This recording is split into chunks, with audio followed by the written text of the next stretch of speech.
अस्सलाम वालेकुम, welcome to सियासत डॉट पी के। आज का कुछ वायरल कंटेंट और उन पर सोशल मीडिया का तज्जिया लेकर आपकी खिदमत में हाजिर हूँ। सबसे पहले ना, मैं इस क्लिप के बारे में बात करना चाह रहा हूँ जो मैंने आज देखा। इसको देख के मुझे खुशी भी हुई, और लेकिन फिर खून भी सारा दिन जो है ना मेरा खौलता रहा। तो मैंने कहा मैं सबसे पहले ना इस क्लिप के बारे में बात करूँ। अब खुशी मुझे, मैं पहले खुशी का बता दूंगा। वो खुशी मुझे किस बात पे हुई? खुशी मुझे इस बात पे हुई कि मैं I am proud of Pakistanis, कि उन्होंने जिस तरीके से जो जेनोसाइड हो रहा है गज़ा में और फ़लस्तीन में, उसके हवाले से हम जो as as Pakistani, as human beings, हम अपनी लिमिट के अंदर जो कुछ कर सकते हैं कर रहे हैं। मिसाल के तौर पर हम कहीं पे प्रोटेस्ट होता है, हम उधर प्रोटेस्ट के अंदर जाते हैं। या फिर पाकिस्तान में तो प्रोटेस्ट भी नहीं करने देते हैं, आपके सामने सूरत हाल है। या फिर हमें कहा जाता है कि ये जो है ना, ये इसराइली प्रोडक्ट्स हैं, या फिर ये जो बड़ी मल्टीनेशनल कंपनीज हैं जैसे मैकडोनल्ड्स हो गया, केएफसी हो गया, ये वहाँ पे जो जेनोसाइड हो रहा है इसको ओपनली वहाँ पर सपोर्ट कर रहे हैं। उनको हम बायकॉट करते हैं। यानी कि मैं मैकडोनल्ड्स खा लेता होता था रेगुलरली, लेकिन मुझे मुझे नहीं याद पड़ता है कि मैंने कब खाया है। मुझे तो बिल्कुल, वैसे भी फास्ट फूड तो वैसे ही आपको पता है बहुत एक्सट्रीमली अनहेल्दी है आपके लिए। तो उसको तो मैंने बिल्कुल पहले ही छोड़ा हुआ था। लेकिन ये था कि मैं वहां से कभी कॉफी वगैरह ले लेता होता था। तो अब मैंने वो भी बिल्कुल जीरो कर दी है, कॉफी भी नहीं वहां से ले रहा हूँ। अब अब ये इनका लॉजिक सुने, पहले ये आप क्लिप देख लें वसीम अकरम साहब का। पीएसएल किसका ब्रांड है? पाकिस्तानी का ब्रांड है। बाकी जो स्पॉन्सर आ रहे हैं वो पाकिस्तान की पीएसएल स्पॉन्सर कर रहे हैं। अब उससे क्या ताल्लुक है पॉलिटिक्स का? व्हाई बायकॉट अपनी own PSL? Please explain this to me. और उसी में हमारा एक स्पॉन्सर है, वो डोनेट कर रहे हैं on every 50 run I think, या एवरी 100 रन वो डोनेट कर रहे हैं रिफ्यूजीज ऑफ गाजा। तो I think we should understand कि हर चीज को पॉलिटिकल जो है वो ना tagging, boycott your own product doesn't make any sense. तो उसको बायकॉट किया जाए। This is the woke mindset. I mean. No, but it has to be addressed. मैं देख रहा हूँ पिछले 3-4-5 दिन से अपने पीएसएल ये अब आपने देखा है, कहते हैं कि पीएसएल तो हमारी प्रोडक्ट है, हम इसको। अब पीएसएल को तुम्हारे रन कौन कर रहा है? ओपनली वो लोग रन कर रहे हैं जो कि इस वक्त फलस्तीन के अंदर रोजाना, आई डोंट नो कि आप लोग कितना फॉलो कर रहे हैं उसको, फलस्तीन में जो कुछ हो रहा है इस वक्त, वहां पे जो जेनोसाइड हो रहा है। और अब वहां पर फैमिन भी स्टार्ट हो गया है।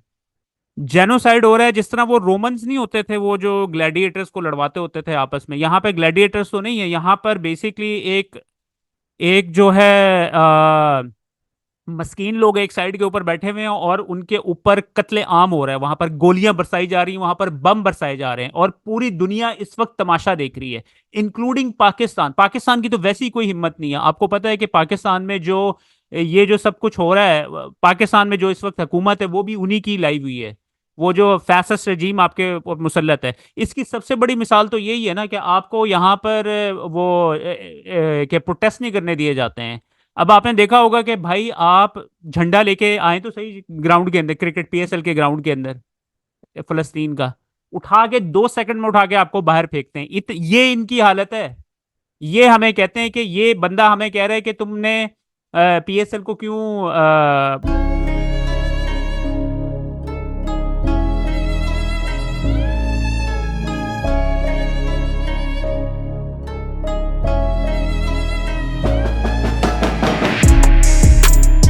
Proud of Pakistanis, thank you Pakistanis, कि आपने जो है ना इन बेशर्मों का, हमने देखिए, हम लोगों ने पीसफुल तरीके से जो है ना अपने प्रोटेस्ट को जारी रखना है इसी तरीके से फलस्तीन के हवाले से। और जो कुछ पाकिस्तान में हो रहा है, हमने डंडे शंडे तो उठाने नहीं है। लेकिन अब आपको नजर आ रहा है इम्पैक्ट कितना है आपके इसके बॉयकॉट का, कि इस इनकी चीखें आपने निकलवा दी हैं। क्योंकि इनको तो इन बेशर्म लोगों को सिर्फ अपनी तनख्वाहों की फिक्र है। और वो एंड में फखरे आलम क्या कहता है, बेशर्म आदमी कहता है कि जी ये तो वोक हैं, ये वोक लोग हैं। बेसिकली जो फलस्तीन को सपोर्ट करते हैं वो जरा अपने आप में कूल बनने की कोशिश कर रहे हैं, जैसे वहां पर कुछ हो नहीं रहा है, इन्हें नजर नहीं आ रहा है। This is the woke mindset. This is the woke mindset. बेशर्मी की इंतहा थी। ये तो सबसे ज्यादा जो मेरा खून खौला है ना, वो मुझे वो उसका, ये फखरे आलम बेशर्म आदमी का, ये जो इसने आखिर में जो कमेंट मारा है फलस्तीन के हवाले से।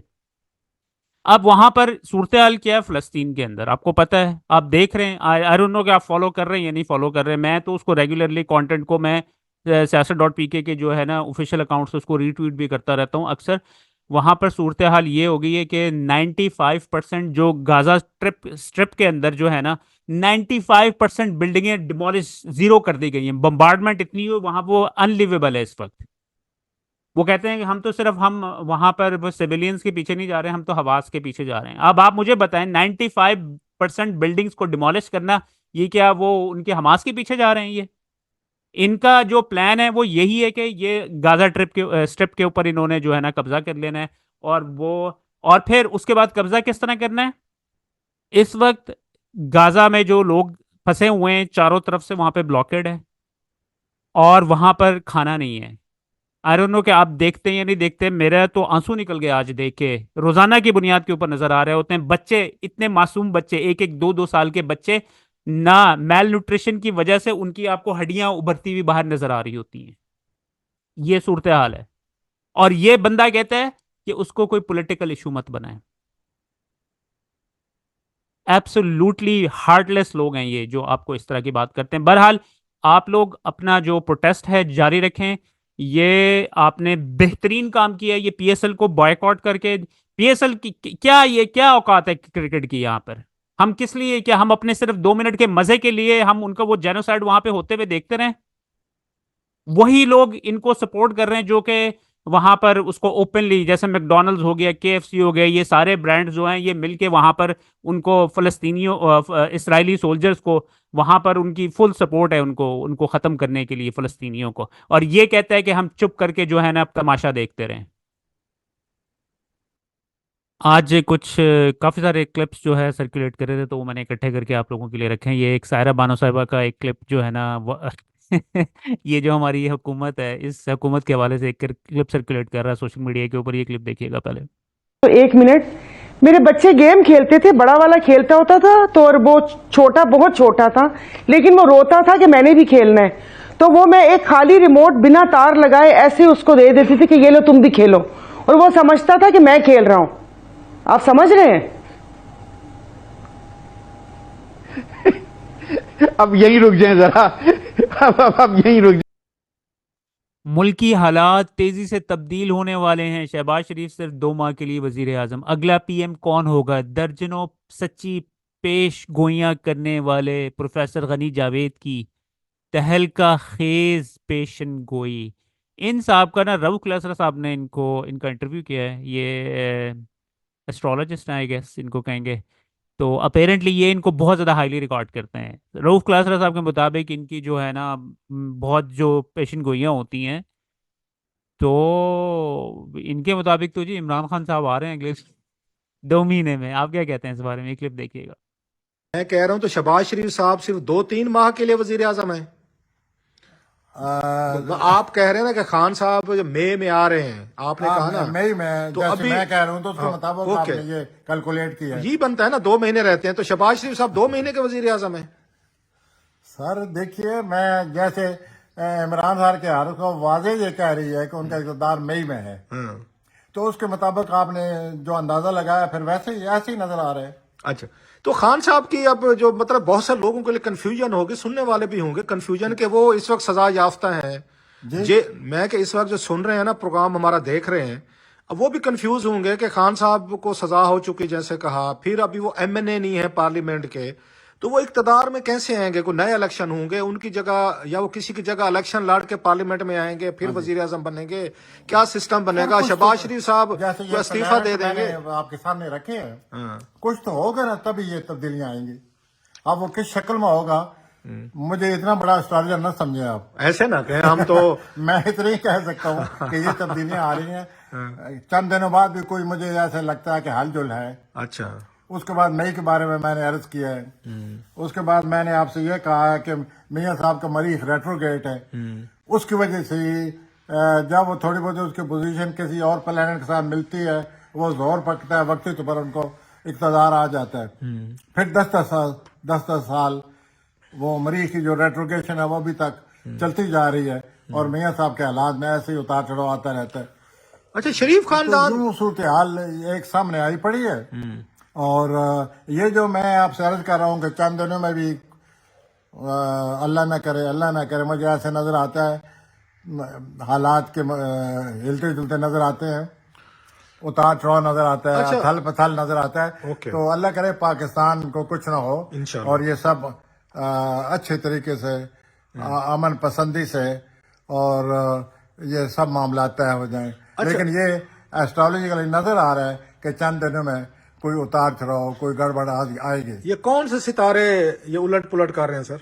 सर ये मौजूदा जो सितारे हैं, नहीं में सितारे हैं ना जो मौजूदा आए हुए हैं आजकल, वही आगे पीछे होंगे तो ये सारी गड़बड़ आएगी नहीं। अच्छा, ये समझा जा रहा है कि शरीफ फैमिली इस वक्त, शरीफ खानदान जो है जी, इस वक्त समझा जा रहा है कि एक्सक्यूज मी जी सर, ये समझा जा रहा है कि इस वक्त मरियम नवाज साहबा वजीर आला बन गई हैं, शहबाज शरीफ साहब वजीर आजम बन गए हैं, तो इक्तदार तो उनके घर में आ गया है। आप सुना रहे हैं कि आपके इक्तदार इनके हाथ से जा रहा है। और मरियम साहबा के सितारे क्या कहते हैं? Sir power is highly unpredictable. हाय मां सदके, क्या बात कह दी आपने, क्या बात कह दी। हाय हाय नहीं, आपने मुझसे बात करवाई है। आप लिटरेरी आदमी, लिटरेचर के बंदे, किताबें पढ़ने वाले ना, करके लाते हैं कि I have to defend myself. हाय हाय, तो मैं आपसे फिर अर्ज करूंगा, पावर इज हाईली अनप्रेडिक्टेबल। क्या खूबसूरत जुमला है सर, वाह। तो क्या पता अब बैठे बैठे क्या हो जाए, और अब भी बैठे बैठे क्या हुआ है, रिजल्ट कुछ है, इलेक्शन कुछ और, इलेक्शन की कुछ और ही गुफ्तगू है, ऐसे ही हालात की कुछ और पहलू है। तो व्हाट इज दिस? उम्मीदवार अपनी गाड़ियों में पैसे लेकर घूम रहे थे कि कब फॉर्म 47 के लिए कॉल आ जाए, फॉर्म 45 के लिए कयूम स्टेडियम आ जाओ। शजीले जवानों ने थोक से अरबों रुपए कमाने का कैसा कारोबार निकाला। क्लिप देखिएगा। ये भी पूछ लें इनसे, ये भी हुआ। मुझे ये इनके बता दें उस कि इसके इलाके बाद में क्या फॉर्म 45 भी नहीं दिए गए, कहा गया है? कयूम स्टेडियम आ जाओगे तो वहां पे फॉर्म 45 मिल जाएंगे। ये भी पूछ लें इनसे, ये भी हुआ। किसी ये को बिल्कुल- हाँ, वो तो खैर सारों को पता है, कुछ चीजें सबको पता है। मैं ये बता रहा हूँ कि कुछ लोगों को कहा गया पैसे बिल्कुल उन्होंने पैसे अरेंज कर ले, और वो गाड़ी में लेके फिरते रहे, ढूंढते रहे, आज निकाल, कल निकाल, और उसका पैसे नहीं लिए किसी ने। और एक साहब का मैंने सुना है, उनको खुद फोन करके कहा गया माफी चाहते हैं सर, आपसे पैसे लिए थे, काम नहीं हुआ, वापस ले लें पैसे आप, क्योंकि झगड़ा से पैसे ही है ना। बिल्कुल ऐसे ही है। बैलेट्स का लोगों को कहा गया था, बैलेट्स फिर बाद में कहा गया कि नहीं जो है वो दिए गए।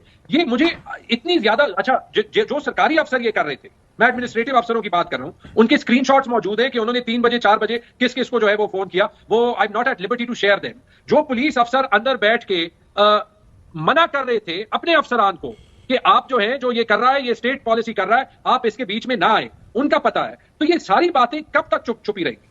करने को तो मेरे साथ भी एक बंदे ने किया है, लेकिन द पॉइंट इज काशिफ, और मुझे बड़ा पसंद है कि आप जिस तरीके से कर रहे हैं वो आप कर रहे हैं। We have to stop this. ये नहीं रोकेंगे तो मतलब फिर इसके बाद ये मुल्क कैसे चलेगा? ये हुकूमत को जो करना है मुल्क की इकोनॉमी को ठीक करने का, वो वैसे ही इतना मुश्किल है। ऑल्सो झगड़ा साहब इसलिए कि इलेक्शन का कोई मन नहीं होना चाहिए, लोगों के वोट डालने का कोई मतलब होना चाहिए। दे शुड नो कि मैं वोट डाल के आया हूं, ये मेरे मुंतखब किए हुए लोग हैं, और ठीक या गलत अब जो भी है, ये मेरा राइट है कि मैं हुकूमतें बनाऊं। तो प्रॉब्लम उस जगह पे आती है जहां पे लोग वोट डालें और लगे ऐसे कि जनाब वोट 45 में किसी और को, फॉर्म 45 में किसी और को पड़ा है, 47 में जिता किसी और को दिया। यानी आप जिस मर्जी को वोट डालें, फैसला मैं करूंगा कि इस मुल्क को कौन चलाएगा। ये I have a serious issue with that. लेकिन ये अडयाला में क्या हो रहा है? अडयाला में उसके बाद आसमा जहांगीर साहिबा का ये क्लिप जो है ना, एक दफ़ा फिर जो ऑब्वियसली इस दुनिया में नहीं रही हैं अब, ये अल्लाह उनकी मग़फ़िरत करे। लेकिन जो हैं ऐसा लग रहा है कि वो शायद जो है ना अभी के हालात के बारे में बात कर रही हैं। आसमा जहांगीर साहिबा वो शख्सियतें हैं जिनको जो है ना सोशल मीडिया पे बहुत ही ज़्यादा क्रिटिसाइज़ किया जाता था। उनको कहा जाता था कि ये जो हैं गद्दार हैं और पाकिस्तान के ख़िलाफ़ हैं।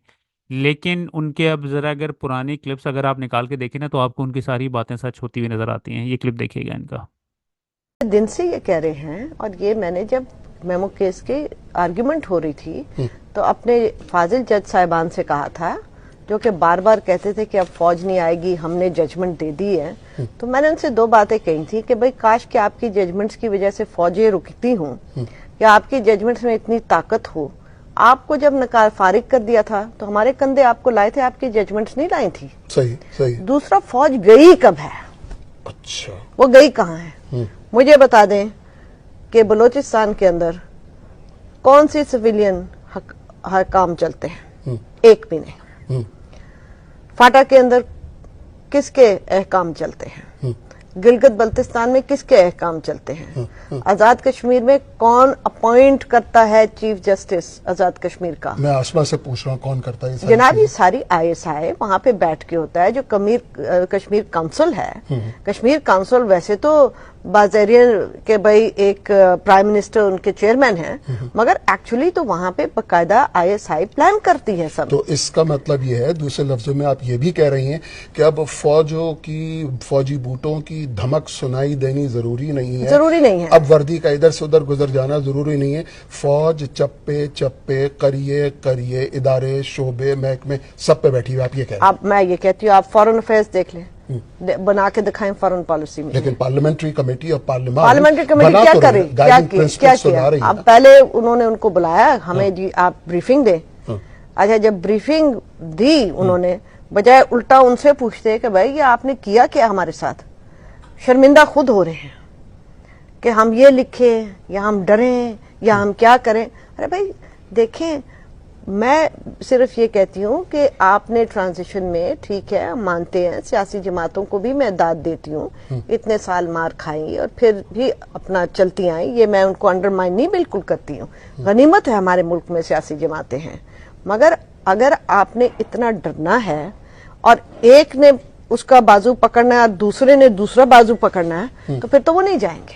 ठीक है, तो यहाँ तो अब तो हर तरफ से बाजू छोड़ के अब तो टांगे भी पकड़ी हुई हैं। उसके बाद जी नवाज शरीफ साहब को ना सबसे जो बुरा सलूक किया गया है ना, मेरे ख्याल में वो नवाज शरीफ के साथ किया गया है। नवाज शरीफ को पाकिस्तान बुलाया गया और बुला के सिर्फ उनको, आई गेस कि उनको सिर्फ बुलाने का मकसद ये था कि उनसे ना शायद कैंपेन करवाई जाएगी, इलेक्शन कैंपेन, क्योंकि नून लीग में समझा जाता है कि नवाज शरीफ जो है ना सबसे ज़्यादा पॉपुलर है, शहबाज शरीफ की कोई औकात नहीं है। लेकिन फिर आपके सामने वो जब आए हैं नवाज शरीफ वापस आए हैं, उन्होंने कैंपेन क्या करनी थी, उनकी तो बिल्कुल ही वॉट लगी पड़ी थी। यानी कि ये वो समझे थे कि शायद 99 वाला पाकिस्तान है। पाकिस्तान तो इस वक्त कम्प्लीटली चेंज हुआ था। सूरत हाल ये थी कि उनकी अपनी भी वो सीट नहीं जीत सकें। तो इस हवाले से जो है ना सुनने में ये आ रहा है कि इस्टेब्लिशमेंट जो है ना उनका हल्का खुलवाने जा रही, क्योंकि आपको ये इत्तला देने दें कि नवाज शरीफ साहब इतने मुस्तरिब हैं मुस्तरिब इस तरफ से बेचैन है ना, तो नाराज मुस्तरिब और नाराजगी दो अलग अलग चीजें। मैंने मुस्तरिब जरा चुके अच्छी सोफिस्टिकेटेड जबान में कहा है। वो बार बार पूछ रहे हैं, ये मालूम करना चाह रहे हैं। गुज़श्ता 3 दिनों से एक बात चली है कि जी पीटीआई की क़यादत को राम करने के लिए अजीम तर जिसको कौमी मुफाद में ये रास्ता बनाया जा रहा है कि जी 4 कौमी असम्बली की नशिस्तें खोलकर ये इस मुल्क के बहुत जिम्मेदार साहबियों ने ये खबर दी है। अगर आप उससे नवाज शरीफ क्यों सुने तो सही, मैं आपको बता देता हूँ ना। जिन लोगों का जिक्र हुआ है उनमें मेरे बहुत ही बड़े भाई दरीना दोस्त नजम सेठी साहब ने ये खबर दी। मेरे बहुत ही जिगर जान, मेरे जिगरी बड़े ज़बाना तालिब इल्मी के, जब हम लाहौर में अयूब खान के खिलाफ मुजाहरे करते थे, इफ्तार अहमद उसका टिक्कर है और एक दो और इस तरह। अब मियाँ साहब ने अपने 1-2 बहुत करीबी दोस्तों से ये पूछा है कि एक ही खबर है, उस खबर में, और बस यहाँ चुप हो जाते हैं।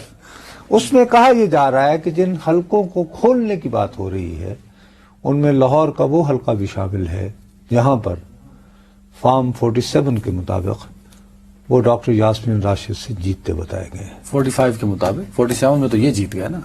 मैंने लफ्ज़ से 47 इस्तेमाल किया। फॉर्म 47 के मुताबिक मैंने कहा।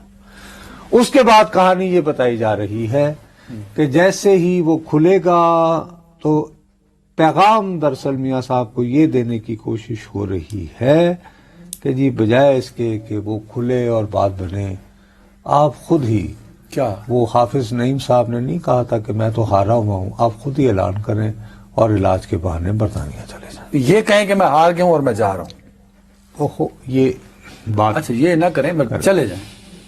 नहीं, ये भी मशवरा दिया है किसी ने, करें। एक ट्वीट मेरे दोस्त, मेरे प्यारे भाई, ये तो सारे में तो इम्तियाज आलम, उन्होंने भी ये कहा है कि जी वो सूबाई असेंबलियों में और कौमी असेंबली के वोटों में इतना फर्क है वगैरह वगैरह। अब उस पे मियाँ साहब जो हैं वो 2-3 मरतबा लोगों से पूछ चुके हैं कि ये क्या है।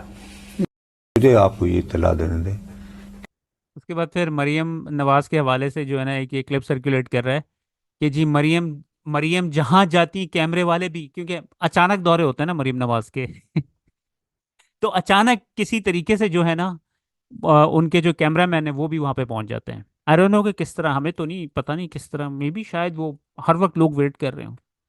इस हवाले से फयाज शाह साहब कहते हैं पंजाब हुकूमत में इस वक्त पूरी ईमानदारी के साथ अपना काम सिर्फ ये कैमरामैन कर रहा है। तो ये एक दो क्लिप्स हैं, ये देखिएगा।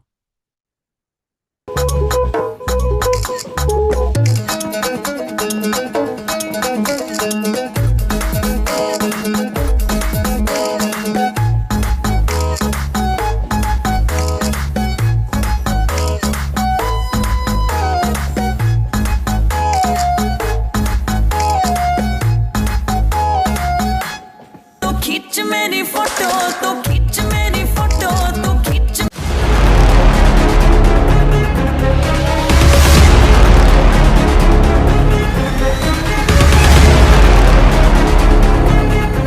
छब्बीस फरवरी को वजीर आला पंजाब का ओहदा संभालने के साथ ही मुस्लिम लीग नून की जानिब से मरियम नवाज के हक में एक तूफानी सोशल मीडिया मुहिम शुरू की गई, जिसमें बताया गया कि मरियम नवाज ने अचानक ही शहर के कोने कोने के दौरे करना शुरू कर दिए हैं और अब शहर भर के हालात ठीक हो जाएंगे। सबसे पहले सोशल मीडिया पर बताया गया कि मरियम नवाज बतौर वजीर आला अचानक ही एक पुलिस स्टेशन का दौरा करने पहुँच गयी। इस दौरे को एक गैर शेड्यूल दौरा बताया गया था, मगर हैरानकुन तौर पर वहाँ अमला पहले ही लाइन में लगा खड़ा था। और तो और मरियम नवाज की कैमरा टीम भी मौके पर तमाम तर मनाजिर की अक्सबंदी करने मौजूद थी। अगले रोज मरियम नवाज अपनी कैमरा टीम समेत पहुंची सेफ सिटी का दौरा करने और वहां एक खातून पुलिस एहलकार का दुपट्टा ठीक करना शुरू कर दिया। इस हरकत को लेकर सोशल मीडिया पर उनको शदीद तनकीद का निशाना बनाया गया। चंद दिन बाद मरियम नवाज एक स्कूल पहुंच गईं और एक बार फिर सोशल मीडिया को मरियम नवाज का मजाक उड़ाने का मौका मिला। इस बार हुआ कुछ यूं कि मरियम नवाज आईं, बच्चों से सवाल किया कि आप लोग क्या पढ़ रहे हैं, तो जवाब आया कंजक्शंस यानी ग्रामर, मगर मैडम वजीर आला बोली ओह जियोग्राफी। एक और वीडियो मंजर आम पर आई जहां स्कूल की बच्चियां इम्तिहान दे रही थीं और मरियम नवाज कमरे में घूमकर उनसे बातें कर रही थीं। स्कूल के प्रिंसिपल ने दरख्वास्त भी की कि बीबी ये छोटे घर की लड़कियां कंफ्यूज हो जाएंगी, मगर मरियम नवाज ने प्रिंसिपल को ही झाड़ पिला दी, शायद वीडियो खराब कर रही थी। पिछले हफ्ते अचानक से ही अवाम को पता चला कि मरियम नवाज अब लोगों के घर जाना शुरू हो गई हैं। एक वीडियो में देखा जा सकता है कि कैसे वो दरवाजा खटखटा कर कहती हैं मैं अंदर आ जाऊं, हालांकि कैमरा टीम पहले से ही अंदर मौजूद है। अब ये लाहौर की एक बेकरी का दौरा ले लें। उस्मा बुखारी साहिबा ने बताया कि मैडम वजीर आला तो संडे को भी काम ही करती हैं, आराम नहीं करती। सवाल अहम ये है कि मैडम सीएम बेकरी में कर क्या रही हैं? सूबे पंजाब की वजीर आला का अब यही काम रह गया है कि वो लाहौर की एक बेकरी में जाकर सफाई चेक करें। इस काम के लिए जो असली महकमे हैं वो कहाँ गए? बज़ाहिर ये तमाम दौरे गैर शेड्यूल और सरप्राइज दौरे ही थे, मगर इन तमाम दौरों में एक कदर मुश्तरक थी कि कैमरा टीम हर बार पहले से मौजूद और चौकस थी कि कहीं कोई शॉट मिस ना हो जाए और मैडम सीएम नाराज ना हो जाएं। अडयाला जेल में जो कुछ हो रहा है, वहां पर अडयाला के अंदर इमरान खान के ऊपर सख्ती शुरू कर दी गई है और उनकी जो मूवमेंट है, जो मुझे इतला मिल रही है, उसको खासा रिस्ट्रिक्ट कर दिया गया जेल के अंदर। और यह भी फैसला कर लिया गया कि आइंदा उनसे कोई मुलाकात नहीं करेगा, उनसे मुलाकात की इजाज़त नहीं दी जाएगी। जो लोग उनसे मुलाकात करके बाहर आते हैं अडयाला जेल पर के गेट पर, जो पहले गुफ्तगू होती थी, बातें होती थी, वो सब कुछ हटा दिया गया। वहाँ पर जहाँ कैमरे लगे होते थे, खैमे लगा दिए गए हैं वहाँ पर। ये आप मेरे बैकड्रॉप में देख भी रहे हैं, वो खैमे लगा दिए गए हैं और वहाँ पर अब कैमरामैन खड़े नहीं हो सकते, डाइस नहीं है, पोडियम नहीं है, जो आने वाला है वहाँ पर बात नहीं कर सकेगा। जो मीडिया की जो DSNGs हैं वो अब बहुत परे दूर खेतों में खड़ी हैं और जाहिर है खबरमैन, न्यूज़मैन जो है वो खबर के पीछे भागता है। काबीना की उसके बाद जैसे ये पाबंदी लगी है, साथ ही मुराद सईद साहब का भी पैगाम ट्विटर के ऊपर आ गया। कहते हैं इमरान खान को जिनकी ईमा पर हटाया गया, इन्हें इसकी वापसी कबूल नहीं, चाहे उसके लिए 24 करोड़ के मुल्क को आग में झोंक दिया जाए।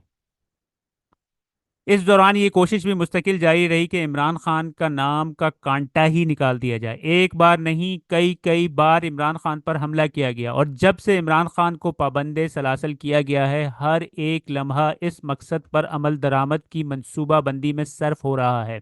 मैं मुतअद्दिद बार ये इशारा दे चुका हूँ कि अब मज़ीद वाज़े कर रहा हूँ, इस मुल्क पर काबिज़ खुदाई के दावेदारों का फैसला है कि इमरान खान को नवंबर से पहले पहले रास्ते से हटाना है।